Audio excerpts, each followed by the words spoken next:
اعوذ باللہ من الشیطان الرجیم بسم اللہ الرحمن الرحیم الحمدللہ رب العالمین والصلاة والسلام علی محمد وآلہ اجمعین واللعنۃ الدائمۃ علی اعداء محمد وآل محمد اما بعد وفقنا اللہ وإیاکم للعلم والعمل الصالحین انشاءاللہ تعالی۔ محترم ناظرین، ہم اس وقت گفتگو کریں گے تقلید کے موضوع پر اور یہ واضح کریں گے کہ تقلید کیا ہے اور تقلید کرنا ایک عام انسان کے لیے کیوں ضروری ہے۔ سب سے پہلے تو یہ عرض کر چلوں کہ تقلید یعنی جو انسان نہیں جانتے کہ ہماری روایات کی کتاب کون سی ہیں، روایات کس قسم کی ہیں، ان میں ٹکراؤ کس طرح کا ہے، انہیں اپنی روایات کا ترجمہ تک کرنا نہیں آتا، تو ایسے لوگوں کی ظاہری بات ذمہ داری یہ ہے کہ جو لوگ جانتے ہیں معصوم کی روایات کو وہ ان سے پوچھیں گے اور ان کے پاس جائیں گے اور بتائیں گے کہ بھئی دیکھیں، ہمیں تو پتہ ہی نہیں ہے کہ ہمارے مکتب تشیع کی احادیث کی کون سی کتابیں ہیں اور ان کا جو ترجمہ کیا گیا ہے اس کی کیا حالت ہے، کیا کیفیت ہے، ترجمے کے بعد پھر خود روایات سے کیا سمجھا جا رہا ہے، ان میں ٹکراؤ اور اختلاف کیا ہے، ہمیں تو کچھ نہیں پتہ۔ لہٰذا آپ مہربانی کریں، آپ سمجھدار انسان ہیں، پڑھے لکھے انسان ہیں، شروع سے آپ پڑھ رہے ہیں، آپ ہمیں بتا دیں کہ امام صادق علیہ السلام نے وضو کرنے کیا کیا طریقہ بتایا ہے، میراث کے، طلاق کے، نجاست طہارت کے کیا احکام بتائیں، آپ ہمیں بتا دیں۔ تو جب وہ فقیہ اس سے بتا دیتا ہے، توضیح المسائل میں لکھ کے بتا دیتا ہے، تو وہ اس کے اوپر اعتماد کرتے ہوئے عمل کر لیتا ہے، یہی تقلید ہے۔ اور یہ اتنی واضح اور آسان بات ہے کہ پتنی اس کو کیوں مشکل بنا دیا گیا۔ کہ ایک مثال سے سمجھاتا چلوں کہ جب پاکستان کے قانون کی بات آتی ہے اور کسی کو کوئی قانونی مشکل پیش آتی ہے تو وہ کیا کرتا ہے، کیا وہ خود سے پاکستان کے قانون کی کتابیں پڑھتا ہے؟ نہیں، وہ تلاش کرتا ہے ماہر قانون کو، اس سے وہ رہنمائی لیتا ہے، اس سے جا کے وہ پوچھتا ہے۔ تو تقلید بھی یہی ہے کہ آپ کو شریعت کے مطابق چلنا ہے، حکم معصوم کے مطابق چلنا ہے، تو ظاہری بات ہے معصوم آ کے آپ کو خود تو نہیں بتائے گا، آپ نے یہی جو غیر معصوم راویوں کی کتابیں ہیں، یہی جو غیر معصوم روایات ہیں، غیر معصوم راویوں نے جو روایات لکھی ہیں، آپ نے انہی سے سمجھنا ہے۔ تو آپ تو خود سمجھ نہیں پا رہے، جب آپ خود نہیں سمجھ پا رہے تو کسی سمجھنے والے سے پوچھ لیں۔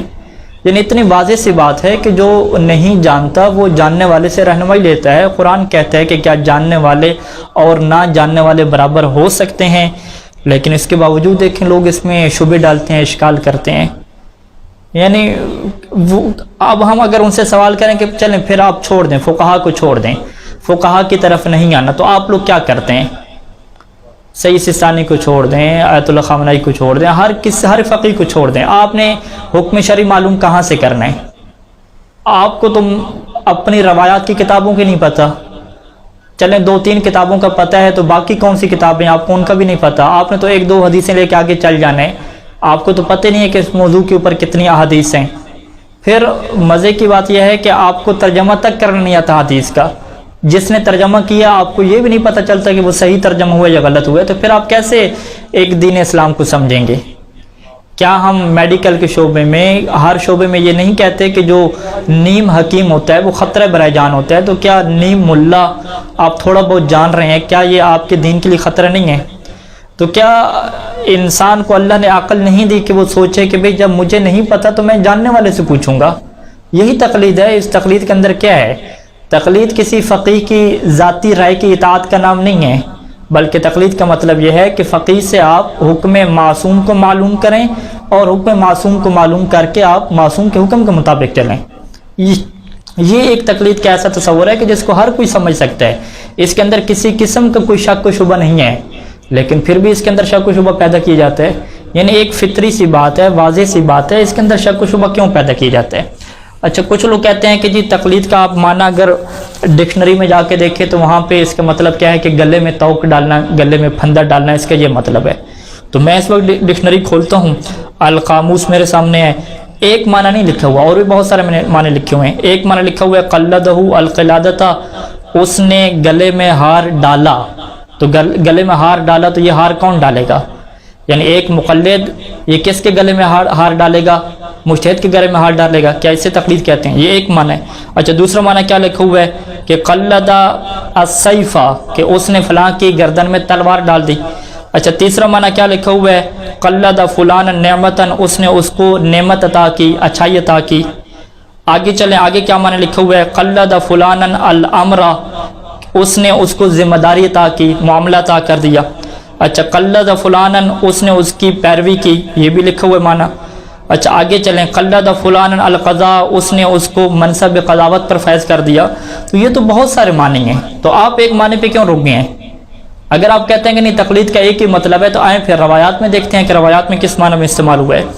اس وقت میرے سامنے الکافی ہے، جلد اول طبع اسلامیہ کی ہے، صفحہ نمبر 198 ہے۔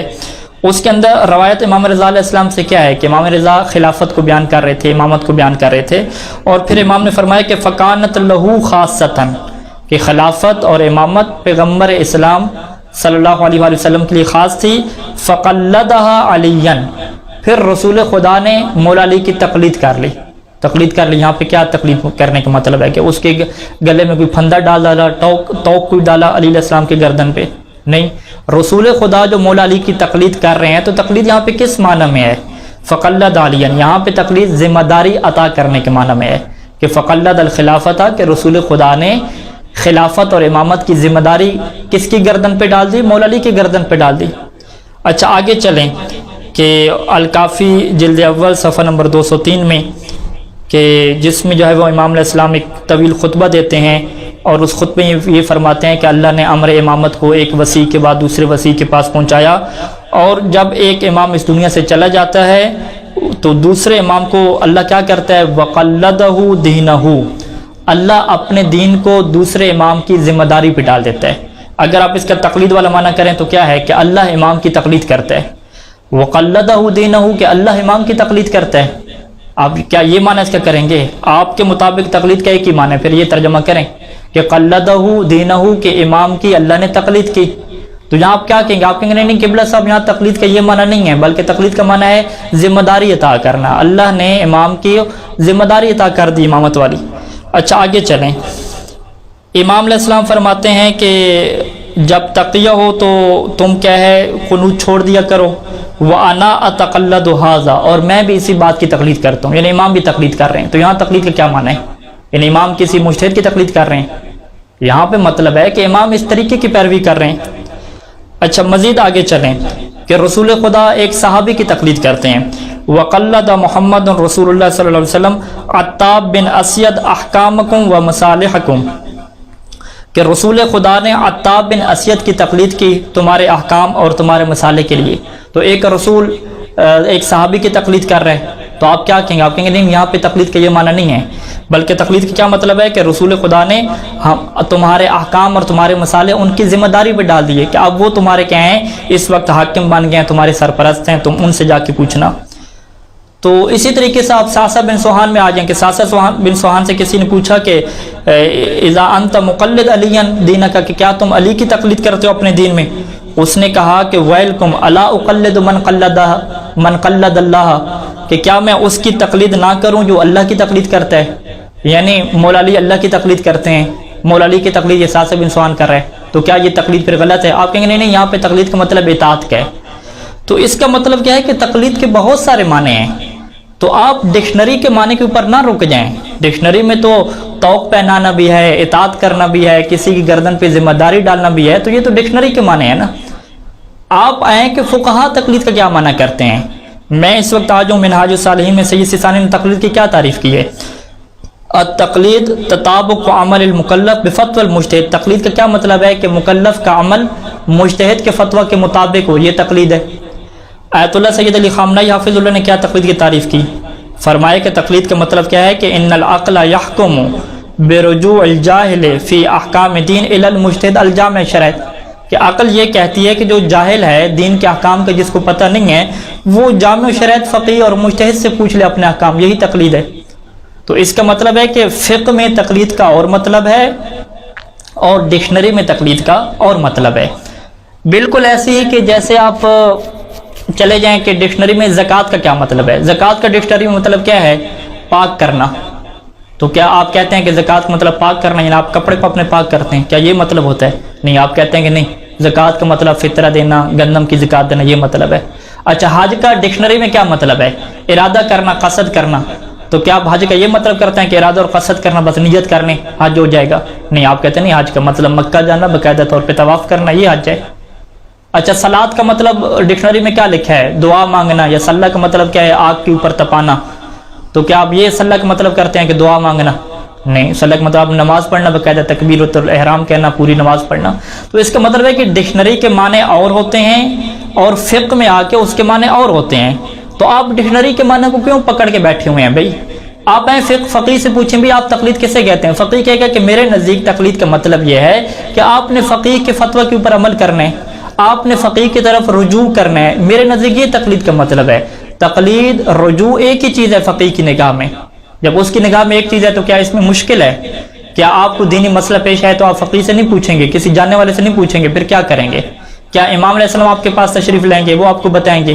ظاہری بات، اللہ کی طرف سے وحی تو نازل ہونی نہیں ہے، آپ کو اپنی کتابوں کا پتہ ہی نہیں ہے، ترجمہ کرنا بھی نہیں آتا، تو ظاہری بات ہے آپ نے جب تقلید کرنی ہے تو کسی جاننے والے کی طرف رجوع کرنا ہے۔ تو جب آپ رجوع کریں گے تو یہی تقلید ہو جائے گی، چاہے آپ ایک مترجم کی طرف رجوع کریں، چاہے آپ ترجمہ کرنے والے کی طرف رجوع کریں، ایک فقیہ کی طرف رجوع کریں، تو یہ تقلید ہی ہے نا، کوئی کیا چیز ہے؟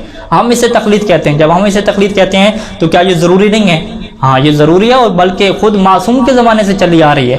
ایسا نہیں ہے کہ غیبت کبرا میں یہ کام شروع ہوا ہے۔ معصوم کے زمانے میں جو بندہ مولا علی علیہ السلام سے ملاقات نہیں کر سکتا تھا، وہ کہاں سے اپنا حکم شرعی پوچھتا تھا؟ وہ غیر معصوم سے پوچھتا تھا نا، غیر معصوم کی طرف رجوع کرتا تھا۔ تو جو مولا علی کی طرف رجوع نہیں کر رہا، غیر معصوم کی طرف رجوع کر رہا ہے، تو وہ اس غیر معصوم کی تقلید کر رہے ہیں۔ آپ نہج البلاغہ میں چلے جائیں، مولا علیہ السلام کے ایک والی ہے جس کا قسم بن عباس، جناب عباس کا بیٹا قسم ہے، بہت بڑا فقیہ ہے اپنے دور کا۔ اسے امام علیہ السلام کیا فرماتے ہیں؟ اسے امام فرماتے ہیں کہ تم وجلس لہم العصرین، کہ تم دونوں ٹائم اس کے لیے بیٹھو، دونوں جو عصر کے ٹائم ہے، ظہر عصر کے ٹائم پہ بیٹھو۔ فافت المستفتیہ، جو تم سے فتویٰ مانگنے آئے تم اسے فتویٰ دو۔ وعلم الجاہل، جاہل کو تعلیم دو، جو جانتا ہے اس کو دوبارہ یاد دہانی کراؤ۔ تو یعنی مولا کیا فرما رہے ہیں کہ فافت المستفتیہ، قسم ابن عباس کے مولا کہہ رہے ہیں کہ جو تم سے فتویٰ مانگنے آئے تم اسے فتویٰ دو۔ اب آپ کیا کہیں گے، اوہ مولا فتویٰ دینا تو حرام ہے، آپ اسے کیوں حکم دے رہے ہیں کہ یہ لوگوں کو فتویٰ دے؟ تو بھئی پہلے سمجھ تو لو فتویٰ ہوتا کیا ہے بھئی؟ فتویٰ کیا ہوتا ہے؟ حکم شرعی کو بیان کریں۔ کسی ڈکشنری میں آپ جا کے دیکھ لیں فتویٰ کا کیا مطلب ہے۔ حکم شرعی کو بیان کرنا، حکم شرعی کو بیان کرنا، ایک غیر معصوم کے لیے حکم شرعی کو بیان کرنا کیا حرام ہے؟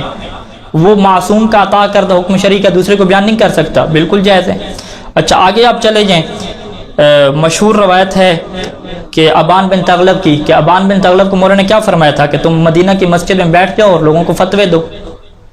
تو کیا مولا سے کہہ رہے ہیں کہ فتوے دو؟ پھر آگے مولا نے یہ بھی فرمایا کہ میں پسند کرتا ہوں کہ تم جیسے فتویٰ دینے والے لوگ میرے شیعوں میں موجود ہوں، فإنی احب ان یرا فی شیعتی مثلک، کہ تجھ جیسے لوگ ہونے چاہیے۔ تو ابان بن تغلب جیسے فتویٰ دینے والے لوگ مولا کو پسند ہیں کیا؟ بالکل پسند ہے، کیونکہ فتویٰ دینے کا کیا مطلب ہے؟ حکم شرعی کو بیان کرنا۔ اچھا، ایک اور روایت میں چلے جائیں آپ، کہ ایک بندہ جو ہے وہ امام رضا علیہ السلام کی خدمت میں آتا ہے، وسائل الشیعہ جلد 27 صفحہ نمبر 116 میں یہ روایت ہے، علی بن اسبات سے ہے، کہ وہ مولا رضا کی خدمت میں آگے کہتا ہے کہ مولا مسئلہ یہ ہے کہ مجھے کوئی شرعی مسئلہ پیش آتا ہے اور مجھے اس کا پتہ نہیں ہوتا، اور ولیس فی البلد الذی انا فیہ، اور جس شہر میں میں رہتا ہوں وہاں پہ کوئی ایسا نہیں ہے کہ استفتی ہے کہ جس سے میں فتویٰ لوں، اور وہ ایسا ہو کہ میں موالی کا وہ آپ کے چاہنے والوں میں سے ہو، یعنی میں آپ دشمنوں کے علاقے میں رہتا ہوں، مخالفین کے علاقے میں رہتا ہوں جو مذہب اہل بیت کو نہیں مانتے، اب وہاں پہ کوئی چاہنے والا فقیہ اور فتویٰ دینے والا نہیں ہے کہ جس سے میں فتویٰ لوں، استفتی ہے میں موالی کا، پھر میں کیا کروں؟ فتویٰ لینے والا نہیں ہے۔ اب مولا نے اسے کیا کہا؟ کیا مولا نے اس کو جو ہے وہ ڈانٹ دیا کہ تم فتوے لے رہے ہو، تمہیں شرم نہیں آتی، تمہارے پاس حدیث کی کتابیں نہیں ہیں، تم وہاں جا کے پڑھو؟ نہیں، مولا نے کیا فرمایا؟ مولا نے فرمایا اچھا تو تمہارے علاقے میں کوئی فقیہ نہیں ہے، پھر مولا نے فرمایا اچھا پھر ایسا کرنا کہ ایت فقیہ البلد، جو تمہارے شہر کا فقیہ ہے اس کے پاس تم چلے جانا، فاستفتیہ من امرے کا، اس سے تم فتویٰ لے لینا۔ یعنی جو فقیہ اہل سنت کا ہے، جو ناسبی ہے، مولا سے نفرت رکھنے والا ہے، اس کی طرف مولا بھیج رہے ہیں کہ تم اس سے فتویٰ لے لینا۔ پھر کرنا کیا؟ کیونکہ مولا کو پتا تھا کہ وہ فقیہ کیا کرتا ہے، ہمیشہ الٹے فتوے دیتا ہے، ادھر سے مولا رضا علیہ السلام کا حکم آیا، امام صادق علیہ السلام کا حکم آیا، تو اس فقیہ کا کیا کام تھا؟ اس کے الٹ فتوے دینا۔ تو اب مولانا نے فرمایا کہ تم جا کے اس سے فتویٰ لینا، فائزہ افتاک بشیء، جب تمہیں وہ کوئی فتویٰ دے کسی چیز کا تو فخذ بخلافہ، تو تم اس کے الٹ عمل کرنا۔ کیوں؟ فإن الحق فیہ، کیونکہ حق اسی میں ہوگا۔ کیونکہ مولا اس کی نفسیات کو جانتے تھے کہ اس فقیہ کا کیا کام ہے، اسے سب پتہ ہے کہ مولا صادق نے کیا فرمایا ہے، امام رضا نے کیا فرمایا ہے، یہ تمہیں الٹا بتائے گا بالکل۔ تو اب دیکھیں اس کا مطلب ہے کہ لوگ آ کے مولا رضا سے پوچھ رہے ہیں، مولا سے فرما رہے ہیں کہ ہمارے علاقے میں تو کوئی مفتی نہیں ہے، کوئی فقیہ نہیں ہے، تو اب ہم کیا کریں؟ تو یہ خود معصوم کے زمانے سے یہ چیز چلی ہے کہ معصوم کے زمانے میں فقہا تھے، ابان بن تغلب جیسے، محمد بن مسلم جیسے، زرارہ جیسے لوگ آ کے ان سے حکم شریف پوچھا کرتے تھے، وہ ان کو بتایا کرتے تھے۔ اس وقت ہمارے مذہب کی کتاب الکافی ہے، الکافی میں آپ جا کے دیکھیں زرارہ، محمد بن مسلم کے فتویٰ موجود ہیں۔ یہ نہیں ہے کہ انہوں نے یہ کہا قال امام صادق، ہاں روایات بھی موجود ہیں قال امام صادق، لیکن بعض آپ کو میراث میں ایسی چیزیں ملیں گی کہ زرارہ سے آ کے لوگ پوچھتے ہیں کہ مولا جو ہے وہ ہمارا جو والد فوت ہو گیا ہے تو اب ہم نے میراث کیسے تقسیم کرنی، آپ ہمیں بتائیں۔ اب زرارہ اسے فرمان نہیں سناتے، بلکہ زرارہ اسے بتاتے ہیں کہ ہاں تم اتنے حصے اپنی والدہ کو دے دو، اتنے اپنے بھائیوں کو دے دو، اتنے حصے فلاں کو دے دو۔ تو اب اگلا بندہ کیا اعتراض کرتا تھا کہ وہ زرارہ تم نے تو قال امام صادق کہا نہیں ہے، تم تو سیدھا بتا رہے ہو، تمہیں شرم نہیں آتی فتویٰ دے رہے ہو۔ کسی نے نہیں کہا کیونکہ یہ رواج تھا۔ اور پھر مولا فرماتے تھے کہ من افتى بغیر علم، کہ جو بغیر علم کے فتویٰ دے گا وہ بندہ غلط ہے۔ الکافی جلد 7 صفحہ نمبر 409 طبع اسلامیہ، امام محمد باقر علیہ السلام فرمایا کہ من افتى الناس بغیر علم ولا ھدی من اللہ، کہ جو لوگوں کو فتویٰ دے بغیر علم کے، بغیر اللہ کی طرف سے ہدایت سے، اللہ کی ہدایت کے بغیر علم کے قیاسی فتوے دے، ظنی فتوے دے، ذاتی رائے سے فتوے دے، تو لعنتہ الملائکہ، ملائکہ اس کے اوپر لعنت کرتے ہیں۔ تو کیا مطلب؟ اس کا مطلب ہے کہ جو علم کے ساتھ فتویٰ دے گا، جو قرآن اور حدیث سے تلاش کر کے آپ کو فتویٰ دے گا، تو وہ غلط کیسے ہو سکتا ہے بھئی؟ کیا قرآن اور حدیث کو پڑھ کے وہاں سے حکم شرعی بیان کر دینا کیا یہ غلط کام ہے؟ نہیں، بالکل غلط کام نہیں ہے۔ غلط کام کیا ہے کہ بغیر قرآن کے، بغیر مولا کے فرمان کے کسی کو حکم بتانا، یہ غلط کام ہے۔ اچھا آپ سے کوئی بندہ پوچھنے آتا ہے کہ جی ہمیں وضو کا طریقہ بتائیں، تو آپ کیسے اس وضو کا طریقہ بتائیں گے؟ آپ کہیں گے نہیں میں وضو کا طریقہ آپ کو نہیں بتاتا کیونکہ میرے لیے جو ہے نا حکم شرعی بیان کرنا حرام ہے۔ میں آپ کو روایت بتاتا ہوں۔ مولا علی علیہ السلام تشریف فرما تھے، جناب حنفیت بھی بیٹھے ہوئے تھے، نماز کا ٹائم ہو گیا، جناب حنفیہ پانی لے کر آئے، مولا نے پانی کو دیکھا، پھر مولا نے دعا پڑھنا شروع کی۔ جب مولا نے دعا پڑھ لی تو پھر مولا نے پانی کو دائیں طرف رکھا، پھر اس میں ہاتھ ڈالا۔ وہ کہے گا قبلہ صاحب اتنی لمبی روایت کیوں سنا رہے ہیں بھئی؟ ہمیں آپ آسان سے بتا دیں کہ وضو کیسے کرنا ہے بھئی، سیدھا بتاؤ۔ آپ کہیں نہیں میرے اوپر حرام ہے، میں فقط آپ کو روایت بتاؤں گا، حکم شرعی بتانا میرے اوپر حرام ہے۔ وہ کہے گا بھئی یہ کوئی عقل مندی والی بات ہے بھئی، اتنی لمبی لمبی روایتیں آپ ہمیں آپ کو سنائیں گے، اس کا شارٹ کٹ کریں، آپ ہمیں بتا دیں۔ اور محمد بن مسلم جا کے مولا سے پوچھا کرتا تھا کہ اے مولا جب ہم آپ کی روایت بیان کرتے ہیں تو کبھی ہم اس میں تھوڑا کر دیتے ہیں، کبھی ہم زیادہ کر دیتے ہیں، تو کیا ہمارے لیے یہ کام جائز ہے کہ ہم اگلے کو بتانے کے لیے شارٹ کٹ کر رہے ہیں، خلاصہ کر رہے ہیں، یا کبھی تفصیل دے رہے ہیں؟ تو مولا نے کیا فرمایا تھا کہ اذا شئت المعانی فلا باس، کہ اگر تم اذا اردت المعانی، کچھ روایت میں یہ بھی ہے کہ اگر تمہارا مقصد یہ ہے کہ ہمارے کلام کے معنی اور مفہوم کو پہنچاؤ تو پھر حرج نہیں ہے، فعبر ما شئت، جن الفاظ میں چاہو تعبیر کرو، اجلس کہو، اقعد کہو، استری کہو، ہلما کہو، تعال کہو۔ مولا نے 4 عربی کے لفظ اس سے بیان کیے کہ مختلف الفاظ میں بیان کرنا یہ کوئی غلط نہیں ہوتا۔ پس اس وقت جو توضیح المسائل ہمارے سامنے موجود ہے یہ کسی فقیہ کی ذاتی رائے نہیں ہے، یہ معصوم کی روایات کا خلاصہ ہے۔ جتنی بھی معصومین کی روایات ہیں وہ تفصیلی ہیں، فقیہ نے ان کے اندر تحقیق کی، ان کا خلاصہ بیان کر کے آپ کو بیان کر دیا۔ جب آپ کسی روایت کی کتاب کو پڑھ لیں اور کسی راوی کی روایت کو لے لیں، یہ دیکھے بغیر کہ یہ راوی سچا ہے یا جھوٹا ہے، یہ راوی منافق ہے یا مومن ہے، یہ روایت عام ہے یا خاص ہے، یہ روایت ناسخ ہے یا منسوخ ہے، تو وہ تو ٹھیک ہو جاتا ہے، معصوم کی اطاعت ہو جاتی ہے۔ لیکن اگر ہمارا فقیہ تمام روایات کو پرکھ کر، اس کو سمجھ کر، سچے جھوٹے، مومن اور منافق کو الگ کر کے، عام خاص کو الگ کر کے، ہمارے لیے خلاصہ کر کے، آسان کر کے توضیح المسائل میں حکم بیان کر دے تو یہ غیر معصوم کی اطاعت ہو جاتی ہے۔ یہ کہاں کا اصول ہے بھئی؟ تو میرے محترم ناظرین کرام، تقلید ایک ایسا مسئلہ ہے کہ بالکل روز روشن کی طرح عیاں ہے کہ آپ کو اگر شرعی مسئلہ پوچھنا ہے تو ایک جا کے فقیہ سے پوچھ لیں، اور فقیہ آپ کو قرآن و حدیث سے خلاصے کے طور پہ توضیح المسائل میں لکھ کے بیان کر چکا ہے. اب اس میں کون سی خرابی ہے، کون سی مشکل ہے؟ معصوم کے زمانے سے یہ چلتا آ رہا ہے. تو بجائے اس کے کہ ہم لوگ جو ہے وہ بحثوں میں الجھیں، ہم ایک چیز کو عقل کے اوپر پرکھیں، سوچیں. کیونکہ آپ کی پہلی کتاب آپ کے مذہب کی الکافی ہے. الکافی میں پہلا باب کتاب العقل والجہل ہے، جس کے اندر مولا واضح فرماتے ہیں کہ جناب حضرت آدم کو جب اختیار دیا گیا کہ وہ عقل کو اختیار کریں یا دین کو اختیار کریں یا حیا کو اختیار کریں، تو انہوں نے عقل کو لے لیا، دین اور حیا کو چھوڑ دیا. تو پھر کیا ہوا؟ پھر ہوا کیا؟ دین نے کہا کہ مجھے حکم دیا گیا ہے کہ جہاں پہ عقل ہو میں اس کے ساتھ ہو جاؤں. حیا نے کہا کہ مجھے بھی یہ حکم دیا گیا ہے کہ جہاں پہ عقل ہو میں اس کے ساتھ ہو جاؤں. تو دین اسی کا ہے مولا کی نگاہ میں کہ جس کے پاس سمجھنے کی صلاحیت ہے، کچھ عقل سے سوچتا ہے. تو آج تمام ناظرین مومنین یہ سوچیں کہ ہمیں کوئی شرعی مسئلہ پیش آ جائے تو ہم کیا کریں بھائی؟ نہ ہمیں کتابوں کا پتہ، نہ ہمیں ترجمے کا پتہ، تو ہم کیا کریں گے بھائی؟ ایک جو بندہ جانتا ہے اس سے پوچھیں گے نا. جب ہم اس سے پوچھیں گے تو یہی تقلید ہے. تقلید کوئی الگ چیز تھوڑی ہے. بس میں اپنی کلام کو مکمل کروں کہ تقلید نام فقیہ کی ذاتی رائے کی اطاعت کا نام نہیں ہے. تقلید فقیہ کی اطاعت کرنے کا نام نہیں ہے، بلکہ تقلید حکم معصوم کی اطاعت کرنے کا نام ہے. اور فقیہ کے واسطے سے، فقیہ کے ذریعے سے حکم معصوم کو پہچان کر حکم معصوم کی اطاعت کرنے کا نام یہ تقلید ہے. اللہم صلی علی محمد و آل محمد.